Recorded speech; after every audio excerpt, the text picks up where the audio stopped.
AV news తెలుగుకి స్వాగతం.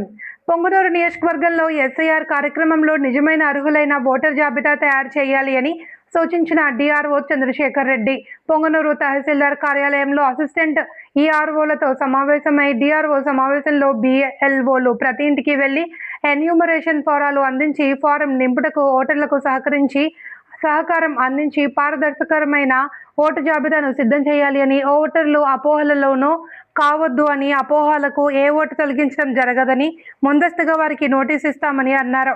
వారు ఓటర్ నమోదు కొరకు సరిపడా ధ్రువపత్రాలు ఇచ్చి ఓటును పొందవచ్చు అని తెలిపారు.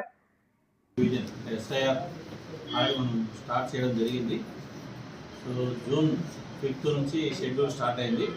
అది 22 సెప్టెంబర్కి ఎండ్ అవుతుంది. అంటే జూన్ 5 నుంచి 15 వరకు బిఎల్ఓకి ట్రైనింగ్స్, ఈఆర్ఓస్కి ఏఆర్ఓస్కి ట్రైనింగ్స్ ఇవి నిర్వహించడం జరిగింది. సో జూన్ 15 నుంచి, అంటే ఈ నెల 15 నుంచి జూలై 14th వరకు ఎన్యూమరేషన్ ఫారమ్స్ అనేది మనం ఓటర్స్కి డిస్ట్రిబ్యూట్ చేసి వాళ్ళ దగ్గర నుంచి వాళ్ళ ఆ ఎన్యూమరేషన్ ఫారం నందు సమాచారం ఓటర్లు ఫిల్అప్ చేసిన తర్వాత అవి మళ్ళీ రిటర్న్ చేసుకొని వాటిని డిజిటలైజేషన్ చేయడం జరుగుతుంది. అంటే మెయిన్గా మనకు ఎంతమంది అయితే ఓటర్స్ ఉన్నారో ఇక్కడ మనకు పొంగనూరు నియోజకవర్గం సంబంధించి 265 పోలింగ్ బూత్లకు గాను 2,40,000 ఓటర్లు ఉన్నారు. ఈ 2,40,000 ఓటర్లకు కూడా ఎన్యూమరేషన్ ఫారమ్స్ అన్నీ రావడం జరిగింది. అది బిఎల్ఓస్ ఇంటింటికి వెళ్ళి ప్రతి ఓటర్కి ఈ ఎన్యూమరేషన్ ఫారం అందజేయడం జరుగుతుంది. అంటే 2 కాపీలు మనం ఇచ్చున్నాము. 2 కాపీలు కూడా ఈ ఎన్యూమరేషన్ ఫారమ్స్ అనేది బిఎల్ఓ ఇంటింటికి వెళ్ళి వాళ్ళకు అందజేయడం జరుగుతుంది. ఆల్రెడీ ఎన్యూమరేషన్ ఫారమ్స్ డిస్ట్రిబ్యూషన్ మనకు 94% అయింది. డిస్ట్రిబ్యూషన్ అనేది కంప్లీట్ కావాల్సింది. సో ఇచ్చిన తర్వాత బిఎల్ఓస్ ప్రతి ఓటర్కి ఎన్యూమరేషన్ ఫారం గురించి తెలియజెప్పి, అంటే సింపుల్గానే ఉంటుంది దాంట్లో.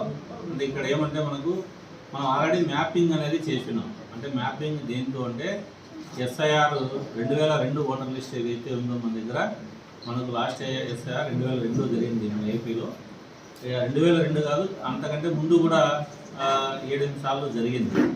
సో మెయిన్గా మనకు ఎస్ఐఆర్ మనకు రెగ్యులర్గా ఎస్ఎస్ఆర్ జరుగుతుంది, స్పెషల్ సమ్మర్ రీజియన్ అని. So intensive reason, special intensive reason అనేది ఇప్పుడు మనకు 2002 తర్వాత ఇప్పుడు చేపట్టడం జరుగుతుంది. సో దీని ముఖ్య ఉద్దేశం ఏంటంటే ప్రతి అర్హుడైన ఓటరు ఓటర్ లిస్టులో నమోదు కావాలా, అనర్హుడైన ప్రతి ఓటును తొలగించాలనే ఈ ఉద్దేశంతోనే ఎస్ఐఆర్ కార్యక్రమం అనేది చేపట్టడం జరుగుతుంది. ఎందుకంటే మనకు ఈ గడిచిన 22 నెలల కాలంలో ఎన్నో మార్పులు జరిగినాయి. అంటే మనకు మ్యారేజ్ అయ్యి షిఫ్ట్ అయిన వాళ్ళు ఉన్నారు, అలాగే కొన్ని డబుల్ ఎంట్రీలు అక్కడక్కడ ఉన్నాయి, చనిపోయిన వాళ్ళు ఓటర్లుగా ఉన్నారు, లేదా ఇల్లీగల్ మైగ్రెంట్స్ ఉన్నారు అనే ఉద్దేశంతో ఎలక్షన్ కమిషన్ వారు మనకు ఈ ఎస్ఐఆర్ కార్యక్రమం చేపట్టడం జరుగుతుంది. అంటే సమగ్ర ఓటర్ లిస్టు తయారు చేయాలనే ఉద్దేశంతో ఈ ఎస్ఐఆర్ అనేది చేపట్టడం జరుగుతుంది. ఆల్రెడీ మనకు 94% ఇప్పటికే ఎన్యూమరేషన్ ఫారమ్స్ గణన పత్రాలు డిస్ట్రిబ్యూట్ చేయడం జరిగింది. అవి ఫిలప్ చేసి కూడా రిటర్న్ తీసుకోవడం జరుగుతూ ఉంది. ఇందులో మనకేమంటే ఎక్కువగా రూరల్ ఓటర్స్, కొద్దిగా ఇల్లిటరేట్స్, చదువురాని వాళ్ళు ఉన్నారు. సో కాబట్టి బిఎల్ఓలందరికీ ఇన్స్ట్రక్షన్స్ ఇవ్వడం జరిగింది. ఓటర్స్కి గైడ్ చేసి వాళ్ళ ఫారం ఎలా నింపాలా, ఏ విధంగా నింపాలా, ఏ కాలంలో ఏది నింపాలనేది వాళ్ళకి గైడ్ చేసి వాళ్ళకి అసిస్ట్ చేసి ఆ ఫారం నింపేదాన్ని కూడా వాళ్ళకి గైడ్ చేయాలని చెప్తున్నాము. సో దాంట్లో ఎన్యూమరేషన్ ఫారంలో కూడా ఆల్రెడీ ప్రీ ఫిల్డ్, అంటే పార్షియల్లీ ఫిల్డ్ ఫారం ఉంటుంది. అంటే ఆల్రెడీ వాళ్ళ పేరు ఉంటుంది, డీటెయిల్స్ అన్నీ, రిలేషన్ కానీ వాళ్ళ constituency part number, serial number ఉంటుంది, వాళ్ళు ఆల్రెడీ తీసుకున్న ఫోటో ఉంటుంది.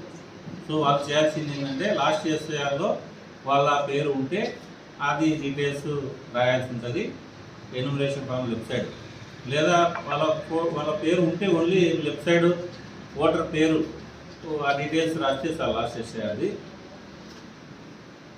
లేదు అనుకోండి, అతను 2002 తర్వాత జన్మించుంటే వాళ్ళ పేరెంట్స్, అంటే ప్రొజెనీ డీటెయిల్స్ రైట్ సైడ్లో వాళ్ళ పేరెంట్స్ కానీ గ్రాండ్ పేరెంట్స్ కానీ డీటెయిల్స్ కానీ ఫిల్ చేయాల్సి ఉంటుంది. దాని కింది భాగంలో voter details, present voter details రాసి ఇక్కడ సైన్ చేసి సబ్మిట్ చేసి చాలు. రీసెంట్ ఫోటో ఒకటి దానికి అఫిక్స్ చేయాలి. సో ఇందులో ఏమంటే చాలామంది మనకు తెలియదు కదా, ఇక్కడ లాస్ట్ ఇయర్ ఓటు ఉంటుంది బట్ మాకు అది ఓటర్ కార్డు లేదని కానీ లేదంటే ఉన్నా కూడా ఆ వివరాలు తెలియకపోవచ్చు. అలాంటి వాళ్ళకి ఆన్లైన్ ఫెసిలిటీ కూడా ఉంది. మనకు voters.eci.gov.in అని యాప్లో కూడా మనం సెర్చ్ చేసుకోవచ్చు. ఈసీఐ నెట్లో కూడా సెర్చ్ చేసుకోవచ్చు. అది కాకుంటే బిఎల్ఓ మన ఇంటి దగ్గరికి ఫారం కలెక్ట్ చేయని వచ్చినప్పుడు మనం బిఎల్ఓ దగ్గర ఆల్రెడీ మనం మ్యాప్ చేస్తున్నాం. ఇక్కడ మనకి పుంగనూరు నియోజకవర్గం సంబంధించి ఆల్రెడీ మనకు 78% అంటే దాదాపు 80% ఓటర్స్ మ్యాప్ అయినారు ఆల్రెడీ. ఏది లాస్ట్ ఎస్ఐఆర్కి ఇప్పుడు ఓటర్ లిస్ట్కి మనకు 80% మంది ఓటర్స్ మ్యాప్ అయినారు. సో కాబట్టి బిఎల్ఓ దగ్గర కూడా డీటెయిల్స్ ఉన్నాయి. సో కాబట్టి ఆ ఫారం ఫిల్అప్ చేసి సబ్మిట్ చేస్తే బిఎల్ఓ దాన్ని తీసుకొని, అది క్యూఆర్ కోడ్ సిస్టమ్ ఉంటుంది, దాన్ని యాప్లో బిఎల్ఓకి యాప్ ఉంటుంది, దాంట్లో అప్లోడ్ చేసి సబ్మిట్ చేయడం జరుగుతుంది. సో ఇక్కడ ఎన్యుమరేషన్ ఫారమ్స్ రిటర్న్ వచ్చిన వారికి మాత్రమే డ్రాప్ లిస్ట్లో పేరు వస్తుంది. కాబట్టి ఓటు ఉన్న ప్రతి ఓటరు కూడా ఎన్యుమరేషన్ ఫారం ఖచ్చితంగా అందజేసి సహకరించాలా ఎన్నికల యంత్రాంగానికి. దీనికి ఏమంటే ముఖ్యంగా ఎలక్షన్ కమిషన్ కూడా ప్రతి పార్టీ నుంచి కూడా బిఎల్ఏస్ను బూత్ లెవెల్ ఏజెంట్స్ను అపాయింట్ చేయమని చెప్పడం జరిగింది. మన దగ్గర కూడా బూత్ లెవెల్ ఆఫీసర్స్ను, బూత్ లెవెల్ ఏజెంట్లను రెండు పార్టీలు టీడీపీ వైసీపీ 2 పార్టీలు కూడా ఇచ్చున్నారు.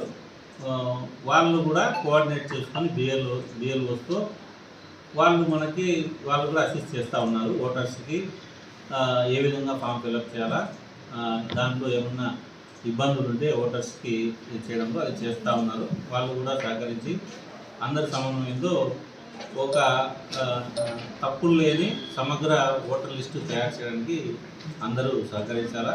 సో ఇందులో ఏదైనా మనకు చనిపోయిన వాళ్ళు ఉన్నా, లేదంటే మైగ్రేట్ అయిన వాళ్ళు కానీ, మ్యారేజ్ అయిన వాళ్ళు కానీ ఉంటే కూడా అది మనకు